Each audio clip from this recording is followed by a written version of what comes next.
তুমি যখন নামাজে দাঁড়াবে মনে করবে তুমি আল্লাহকে দেখতেছো, আল্লাহর সামনে তুমি দাঁড়িয়েছো, তবে মনে করবা যে আল্লাহ তোমাকে দেখতেছে। তুমি যদি আল্লাহকে নাও দেখো, আল্লাহ তোমাকে দেখতেছে, এই চিন্তা মাথায় রেখে নামাজ পড়বা। কারণ তামাম পৃথিবীর মালিক আল্লাহ, তার চোখ ফাঁকি দেওয়া যাবে না, ঠিক কি না? আল্লাহর চোখ ফাঁকি দেওয়া যাবে না। আল্লাহ তা'বুদু কাআন্নাকা তারা, যখন নামাজে দাঁড়াবে মনে করবে আল্লাহ তোমাকে দেখতেছে। হ্যাঁ, তুমি আল্লাহকে দেখতেছো। আল্লাহ তা'বুদু কাআন্নাকা তারা ফাইন লাম তাকুন তারা, তুমি যদি নাও দেখো, তুমি যদি নাও দেখো ফাইন্নাহু ইয়ারা, আল্লাহ দেখবে। কে দেখবে? আল্লাহ। কারণ আমাদের সেই কুদরতি চোখ নাই আল্লাহকে দেখা, ঠিক কি না? এই জন্য নামাজ এত ধীরস্থিরভাবে সুন্দরভাবে পড়তে হবে। যারা আল্লাহর এরকমভাবে কুদরতে পায় সেজদা দেয়, শুয়ে বসে উঠে সব জায়গায় আল্লাহকে সেজদা দেয় নামাজের সময় হয়ে গেলে, আল্লাহ বলেন তারাই হলো মুমিন এবং তারাই হলো বুদ্ধিজীবী। সুবহানাল্লাহ বলেন। আমার তো নামাজ পড়বে, নামাজের পাশাপাশি রাত্র জাগরণ করবে। রাত্রে জাগরণ করা আপনার আল্লাহকে পাওয়ার একটা ওসিলা। রাত্রে নিঝুম রাত্রে পাখিদের কিচিরমিচির শব্দ বন্ধ হয়ে গেছে, মানুষ ঘুমিয়ে গেছে, তখন আপনি ওযু করে নামাজ পড়ে যে একটা মজা পাবেন, দিনের বেলায় কি সেই মজা পাইবেন? পাওয়া যাবে? যাবে না। রাত্রের জাগরণটা আল্লাহর কাছে প্রিয়। সুবহানাল্লাহ। এই জন্যই আল্লাহ তাআলা আল্লাহর নবীকে উদ্দেশ্য করে রব্বুল আলামিন বলেন, ইয়া আইয়ুহাল মুযাম্মিলু কুমিল লাইলা ইল্লা ক্বালিলা নিসফাহু আও ইনকুস মিনহু ক্বালিলা। আল্লাহ তাআলা আল্লাহর নবীকে মুযাম্মিল শব্দ দ্বারা ব্যবহার করেছেন। মুযাম্মিল বলে আল্লাহ তাআলা আল্লাহর নবীকে ডেকেছেন, হে আমার প্রিয় হাবিব মুযাম্মিল, আপনি উঠুন, রাত্রের অর্ধেক ভাগ নিসফাহু আও ইনকুস মিনহু ক্বালিলা। নিসফা রাত্রের অর্ধেক, আও ইনকুস মিনহু ক্বালিলা, অতএব অর্ধেকের কিছু কম। আল্লাহ তাআলা বলেন, হে আমার প্রিয় হাবিব মুযাম্মিল, উঠুন, রাত্রের অর্ধেক অংশ অথবা অর্ধেকের কম সময় আপনি আমার ইবাদত করুন। আও জিদ আলাইহি ওয়ারাত্তিলিল কুরআন তারতিলা। আল্লাহ তাআলা বলেন, অতএব আও জিদ অর্ধেকের বেশি অংশ আপনি ইবাদত করুন। আও জিদ আলাইহি ওয়ারাত্তিলিল কুরআন তারতিলা, আপনি কুরআনুল কারীম তিলাওয়াত করুন, কুরআনুল কারীম আপনি তিলাওয়াত করুন। আল্লাহ পাক আল্লাহর নবীকে রাত্রের অংশ, অর্ধেক অংশ অথবা অর্ধেকের কম, অতএব অর্ধেকের কিছু বেশি অংশ ইবাদতের কথা বলেছেন। হে আমার হাবিব, আপনি ইবাদত করুন আর কোরআন তিলাওয়াত করুন। সুবহানাল্লাহ। তাহলে রাত্রে ইবাদত করা আল্লাহর কাছে অত্যন্ত পছন্দনীয় প্রিয় ইবাদত। সুবহানাল্লাহ বলেন। মুসলমান ভাইরা আমার, আল্লাহর বান্দাদের 13টা গুণের মধ্যে 4র্থ নম্বর গুণ হলো বান্দা যখন রাত্র জাগরণ করে সিজদায় অবনীত হয়ে থাকে, আল্লাহ পাক বলেন ওই বান্দা যখন সিজদা থেকে ফারাগ হয়ে আমি রব্বে কারীমের দরবারে 2 হাত উঠাইয়া যখন আমার কাছে দোয়া করে আর চোখের পানি ছেড়ে দিয়ে যখন কান্দে, আল্লাহ বলেন আমি আসমান থেকে জমিনে আসি, ওই বান্দার চোখের পানি চোখ থেকে পড়ে নাকের আগায় আসতে দেরি হইতে পারে, আমি রব্বুল আলামিন তার দোয়া কবুল করতে দেরি করি না। তার দোয়া আমি কবুল করতে দেরি করি না। যখন সে রাত্রবেলা জাগরণ করে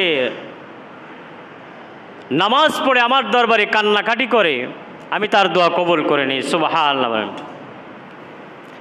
তাহলে রহমানের বান্দার আর একটা পরিচয় হলো রাত্র জাগরণ করা, বেশি বেশি করে সেজদা করা।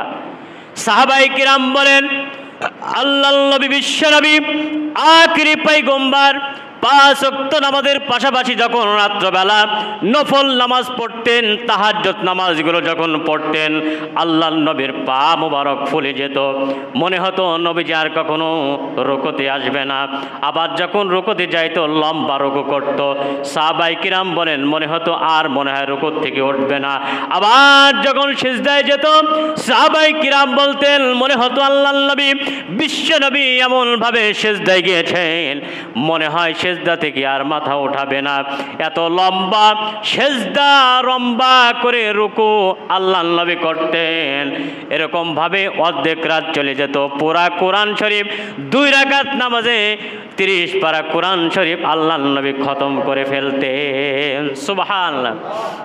রাত্রেবেলা 5 ওয়াক্ত নামাজ তো পড়তেনই, তার পাশাপাশি নফল নামাজ এবং তাহাজ্জুদ নামাজের সেজদা, এত লম্বা সেজদা করতেন নবীজি। আল্লাহ বলেন এই সিফত যে বান্দার ভিতরে থাকবে ওই বান্দা আমি রব্বুল আলামিনের বান্দা। সুবহানাল্লাহ। আল্লাহর বান্দাদের এই সিফত থাকতে হবে, রাত্র জাগরণ করা সিফত। এই পৃথিবীতে যত আল্লাহর ওলি হয়েছেন সকলেই কিন্তু রাত্র জাগরণ করে নফল নামাজ তাহাজ্জুদ নামাজ পড়েই কিন্তু আল্লাহর ওলি হয়েছেন। তাহাজ্জুদ ছাড়া, নফল নামাজ ছাড়া আল্লাহর ওলি হওয়া যায় না। এই জন্য 5 ওয়াক্ত নামাজ পড়তে হবে, আর এই নামাজটা পড়তে হবে খুশু এবং খুশুর সঙ্গে। 5 ওয়াক্ত নামাজ, এই যে 4 নম্বরে যে নামাজের কথা বললেন, 13 নম্বরের ভিতরে 4 নম্বর নামাজ হলো মুমিনের সিফত। 18 পারার প্রথমে আবার আল্লাহ তাআলা এখানে মুমিনের 8টা সিফতের কথা বর্ণনা করেছেন কুরআনুল কারীমের ভিতরে। আল্লাহ রাব্বুল আলামিন কুরআনুল কারীমের ভিতরে বলেন, قد أفلح المؤمنون الذين هم في صلاتهم خاشعون। ওই সমস্ত মুমিনরাই হলো সফল কাম। قد أفلح المؤمنون, তারাই হলো সফল কাম। ওই সমস্ত মুমিনরা যাদের নামাজের মধ্যে নম্রতা, ভদ্রতা, বিনয়তার সঙ্গে নামাজ পড়েছে তারাই হলো মুমিন। এটাই হলো মুমিনের সিফত। সুবহানাল্লাহ বলেন। আল্লাযীনা হুম ফি সালাতিহিম খাশিউন, যাদের নামাজের ভিতরে খুশু এনেছে, ধীর স্থিরভাবে সুন্দরভাবে নামাজ পড়েছে, তারাই হলো মুমিন। আল্লাহ বলেন এটাই হলো মুমিনের সিফত, নামাজ সুন্দর করে নামাজ আদায় করা। সুবহানাল্লাহ বলেন। আমরা তো 4 রাকাত নামাজ 2 মিনিটই শেষ করে ফেলি, আছে না? না এরকম পাবলিক? ওরে বাবা, কম্পিউটারে নামাজ পড়ে যেন মনে হয়, কম্পিউটারের নামাজ 4 রাকাত নামাজ 2 মিনিটে শেষ। আমরা তো মাদ্রাসায় পড়ছি, হাফেজ হয়েছে, আলেম হয়েছে, আমাদের তিলাওয়াত তো দ্রুত, ঠিক কিনা? 1 পারা কোরআন শরীফ আমরা 15 মিনিটই শেষ করতে পারি। এরপর আমি দেখছি, খেয়াল করি, পাশাপাশি নামাজে দাঁড়াইছে, একসঙ্গে নিয়ত বাঁধছি, আমি 2 রাকাত পড়তে পড়তে সে 4 রাকাত শেষ। আবার দেখছে, খেয়াল করে যখন হাত বাঁধছে, আমিও পড়ছি সূরা আলহামদুলিল্লাহি রাব্বিল আলামিন জোরে জোরে, যে ওনার সাথে পারা যায় কিনা দেখি। ওরে বাবা, আমাদের আগেই শেষ। আমাদের থেকে দূরত্ব আপনাদের হবে? বলেন। আল্লাযীনা হুম ফি সালাতিহিম খাশিউন, তারাই হলো মুমিন যাদের নামাজের ভিতরে খুজু সুন্দরভাবে নামাজ পড়েছে, তারাই হলো মুমিন। মিশকাত শরীফের সূরা জিবরিল আমিন একটি সূরা আছে, এটাকে সূরা জিবরাইল বলা হয়। লম্বা একটা হাদিস। এই হাদিসের ভিতরে আল্লাহর নবী বলেন, আল্লাহ তা'বুদু কাআন্নাকা তারা ফা ইল্লাম তাকুন তারা ফা ইন্নাহু ইয়ারা। তুমি যখন নামাজে দাঁড়াবে মনে করবে তুমি আল্লাহকে দেখতেছো, আল্লাহর সামনে তুমি দাঁড়িয়েছো, তবে মনে করবা যে আল্লাহ তোমাকে দেখতেছে। তুমি যদি আল্লাহকে নাও দেখো, আল্লাহ তোমাকে দেখতেছে, এই চিন্তা মাথায় রেখে নামাজ পড়বা। কারণ তামাম পৃথিবীর মালিক আল্লাহ, তার চোখ ফাঁকি দেওয়া যাবে না, ঠিক কি না? আল্লাহর চোখ ফাঁকি দেওয়া যাবে না। আল্লাহ তা'বুদু কাআন্নাকা তারা, যখন নামাজে দাঁড়াবে মনে করবে আল্লাহ তোমাকে দেখতেছে। হ্যাঁ, তুমি আল্লাহকে দেখতেছো। আল্লাহ তা'বুদু কাআন্নাকা তারা ফাইন লাম তাকুন তারা, তুমি যদি নাও দেখো, তুমি যদি নাও দেখো, ফাইন্নাহু ইয়ারা, আল্লাহ দেখবে। কে দেখবে? আল্লাহ। কারণ আমাদের সেই কুদরতি চোখ নাই আল্লাহকে দেখা, ঠিক কি না? এই জন্য নামাজ এত ধীরস্থিরভাবে সুন্দরভাবে পড়তে হবে। যারা আল্লাহর এরকমভাবে কুদরতে পায় সেজদা দেয়, শুয়ে বসে উঠে সব জায়গায় আল্লাহকে সেজদা দেয় নামাজের সময় হয়ে গেলে, আল্লাহ বলেন তারাই হলো মুমিন এবং তারাই হলো বুদ্ধিজীবী। সুবহানাল্লাহ বলেন। আমাদের একটু অসুখ হলে আমরা মসজিদেও আসিনি, বাড়িতে নামাজ পড়িনি। দেখা হলে কি ভাই নামাজ পড়ছো? খুব অসুস্থ। বাড়িতে পড়ছো? বাড়িতেও পড়তে পারিনি। কিন্তু নামাজ কিন্তু মাপ নাই না, মাপ আছে নাকি? অসুস্থ হলো মাপ নাই। দাঁড়িয়ে পড়তে না পারলে বসে পড়ো, বসে না পারলে শুয়ে পড়ো, শুয়ে না পারলে ইশারায় পড়ো, কিন্তু নামাজ মাপ নাই। যতক্ষণ জ্ঞান আছে ততক্ষণ নামাজ মাপ নাই। আল্লাযীনা ইয়াযকুরুনাল্লাহা কিয়ামান ওয়া কুউদান ওয়া আলা জুনুবিহিম ওয়া ইয়াতাফাক্কারুনা ফি খালকিস সামাওয়াতি ওয়াল আরদ রব্বানা মা খালাকতা হাযা বাতিলা সুবহানাকা ফাকিনা আযাবান নার। আল্লাহ পাক বলেন তুমি দাঁড়িয়ে নামাজ পড়ো, দাঁড়িয়ে না পারলে বসে পড়ো, বসে নামাজ না পারলে শুয়ে পড়ো, অসুস্থ হইলেও নামাজ তোমাকে পড়তে হবে। আর তুমি যদি এই সময় এই প্রতিকূলতার মধ্য দিয়ে যদি নামাজ পড়ো, আল্লাহ পাক বলেন তোমরাই হলো বুদ্ধিজীবী। সুবহানাল্লাহ। যারা নামাজ পড়ে তারাই কি বুদ্ধিজীবী, আল্লাহ পাক কোরআনে বলছেন, কোরআনুল কারীমের কথা। এই জন্য আল্লাহ তাআলা নামাজের কথা বললেন যে তোমরা নামাজ পড়ো। ওয়াল্লাযীনা ইয়াবিতুনা লিরাব্বিহিম সুজ্জাদাও ওয়া কিয়ামা, বেশি বেশি করে তোমরা আল্লাহর কুদরতি পায়ে সেজদা করো, তাহলে আল্লাহ পাক তোমাদেরকে পছন্দ করবেন এবং আল্লাহ পাক তোমাদেরকে বান্দা হিসাবে স্বীকৃতি দেবেন। সুবহানাল্লাহ বলেন। আমার ভাইরা, এই কোরআনুল কারীমের সব আল্লাহ পাক বর্ণনা করেছেন, এমন কোনো দিক নাই যে কোরআনে আল্লাহ পাক বর্ণনা করে নাই। সব প্রশ্নের জবাব আল্লাহ প্রশ্ন করেছেন, আল্লাহ জবাব দিয়ে দিয়েছেন, সব কথা কোরআনে আনছেন। মুসলমান ভাইরা আমার, আল্লাহ তাআলা আয়াতে বলেন ওয়ানাজ্জালনা আলাইকাল কিতাবা তিবয়ানাল লিকুল্লি শাইইন ওয়া হুদান ওয়া রাহমাতাও ওয়া বুশরা লিল মুসলিমিন। আল্লাহ তাআলা বলেন এই কিতাবের ভিতরে ওয়ানাজ্জালনা আলাইকাল কিতাবা, এই কিতাব আমি নাজিল করেছি, এই কিতাবের ভিতরে তিবয়ানাল লিকুল্লি শাই, সব কিছু আমি আল্লাহ দিয়ে ভরপুর করে দিয়েছি। সুবহানাল্লাহ। সব কিছু বললে আবার কিছু বাদ থাকে নাকি? বাদ থাকে? বাদ থাকে না। সব কিছু দিয়ে আমি আল্লাহ তিবিয়ান, তিবিয়ান শব্দ আল্লাহ বলছেন আমি সব দিয়ে ভরপুর করে দিয়েছি। সব কিছু আল্লাহ পাক দিয়েছেন। মানব অধিকার, হ্যাঁ, এরকম মানুষকে কিভাবে সম্মান করতে হয়, অধিকার দিতে হয়, সব কিছু আল্লাহ পাক এই কোরআনে দান করেছেন। আর এই কোরআন দ্বারা আল্লাহ পাক রব্বুল আলামিন কোরআনের এই আপনার যে আদর্শ, সে আদর্শ আল্লাহ পাক রব্বুল আলামিন একজন আখিরি পয়গম্বর শেষ নবী দান করে তার মধ্যে কোরআনের আদর্শ, মানবতা সব কিছু দিয়ে, আপনার চরিত্র দিয়ে, আখলাক দিয়ে ভরপুর করে দিয়েছেন। সুবহানাল্লাহ। সব কিছুই কোরআনে আছে, ইসলামের মধ্যে আছে, রসুলের তরিকার মধ্যে আছে। যেই নবীকে আল্লাহ পাক খুলুকে আযম বলেছেন, মানবতার মুক্তির দিশারি, মানবতার মুক্তির দূত, মানবতার পরিচ্ছন্ন মডেল, মানবতার মুক্তির দিশারি, যে আল্লাহ রাব্বুল আলামিন একজন আখিরি পয়গম্বরকে খুলুক আযীম, আপনার কোরআনুল কারীমের ভিতরে বর্ণনা করে দিয়েছেন সেই রসুলের আদর্শ সুন্নত যদি মানা হয় আর কোরআন যদি মানা হয় এর ভিতরে মানবতা আছে, বাইরের থেকে মানবতা আমাদেরকে শেখানো লাগে না, ঠিক কিনা? এই কোরআনের ভিতরে রসুলের আদর্শের ভিতরে মানবতা আছে। এই মানবতা মুসলমানরা যদি মানে তাহলে পশ্চিমা দেশ থেকে আমাদের বাংলাদেশে মানবতা একটা অফিস খোলার জন্য আপনার চেষ্টা করতেছে, উঠে পড়ে লেগেছে।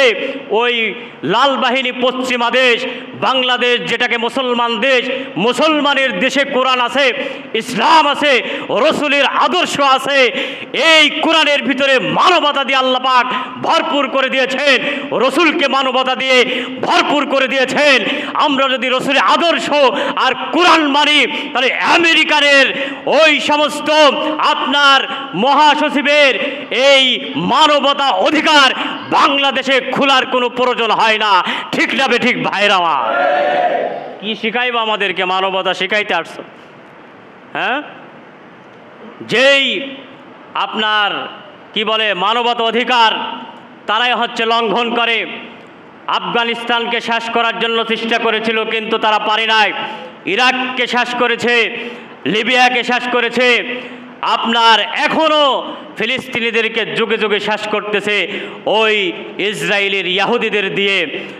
আর শেষমেশ ইরানকে শেষ করতে চেয়েছিল কিন্তু পারি নাই। আর তারা আমাদের বাংলাদেশে মানবতা শিখাইতে আসে, নাউজুবিল্লাহ বলেন। তাদের ভিতরে মানবতা নাই, আমাদের দেশে আসছে হ্যাঁ মানবতা শিখাইতে মহাসচিব। হ্যাঁ, এই সমস্ত ওই সমস্তগুলো আমরা ওই সমস্ত অফিস টফিস আমরা মানি না, যেটাকে মুসলমানদেরকে প্রতিনিয়ত আপনার ধ্বংস করার জন্য চেষ্টা করে, ঠিক কিনা? ওই সমস্ত জাতিসংঘ আমরা লাথি মারি, ঠিক না ঠিক ভাইয়ের আমার? ও জাতিসংঘ মুসলমানদের নয়, ও জাতিসংঘ ইহুদিয়ার খ্রিস্টানদের জন্য, ঠিক না ঠিক ভাইয়ের আমার? যদি জাতিসংঘ মুসলমানদের হতো তাহলে ফিলিস্তিনদেরকে এত নির্মমভাবে হত্যা হতে হতো না, শহীদ হতে হতো না। আর ভারতের মুসলমানদেরকে প্রতিনিয়ত হিন্দুদের হাতে মার খেতে হতো না, মসজিদগুলোকে ভাঙতে হতো না, মাদ্রাসাগুলো ধ্বংস করতেছে আর মুসলমানদেরকে তারা এরকম প্রতিনিয়ত শহীদ করতেছে। এই জাতিসংঘ যদি মানবতা অধিকারের জাতিসংঘ হতো তাহলে মুসলমানদের পক্ষে কথা বলতো, দাঁড়াইতো, ঠিক না ঠিক ভাইয়ের আমার? এটা মুসলমানদের জাতিসংঘ না, এই জাতিসংঘকে আমরা থুতু মারি, জোতা মারি, ঠিক না ঠিক ভাইয়ের আমার? বাংলাদেশ 92% মুসলমানদের দেশে এসে জাতিসংঘ থেকে অফিস খুলবা তোমরা? আমাদের এই দেশে জাতিসংঘ এসে অফিস খুলবা, অফিস খোলার নামে এই দেশটাকে তোমরা একদম দখল করবা। আমরা জানি সৌদি আরবে এখনও দখল করে বসে আছে সৈন্য দিয়ে, ঠিক কিনা? লিবিয়া এই সমস্ত দেশগুলোকে কোনো রকম আসছে, হ্যাঁ বসার জন্য আসছে, এরপরে দাঁড়ানোর জায়গা পাইছে, এরপরে শোয়ার জায়গা করে নিছে, ঠিক না ঠিক ভাইয়ের আমার? বাংলাদেশে এরকম এসে দখল করবা, ওই সমস্ত পশ্চিমা দেশের এরকম কৃষ্টি কালচার বাংলাদেশে চলতে পারে না। বুখারী শরীফের অনেক হাদিস আছে, আল্লাহ রসুলের সহি হাদিস, নবীজি কীরকম মানবতা অধিকার ছিলেন, গরিবদেরকে কিভাবে নবীজি আপনার সাহায্য করতেন, এতিমদেরকে কিভাবে নবীজি খাওয়াইতেন, ক্ষুধার্তদেরকে খাওয়াইতেন, দুর্বলদের মাথায় বোঝা উঠাই দিতেন। মানবতার অধিকার ছিলেন নবীজি। বুখারী শরীফের সব হাদিস আমি উঠাই নিয়ে আসছি একেবারে বুখারী শরীফ থেকে সহি, কারোর কোনো সন্দেহ নাই, বলার সময় নাই, এই জন্য বলতে পারলাম না আমার ভাইরা। এই জন্য যখন মানবতা অধিকারের নামে অফিস খুলতে আসছে, আমরা তাদের বিরুদ্ধে যখন এরকম এদেশের ওলামাই কিরাম এবং এদেশের সমস্ত নাগরিক যখন এরকমভাবে রাস্তায় নামবে, তাদের বিরুদ্ধে আমরাও ঈমানের দাবি নিয়ে নামতে পারবো না ইনশাআল্লাহ? কারা কারা পারবো? হাত তুলে নারায়ে তাকবীর।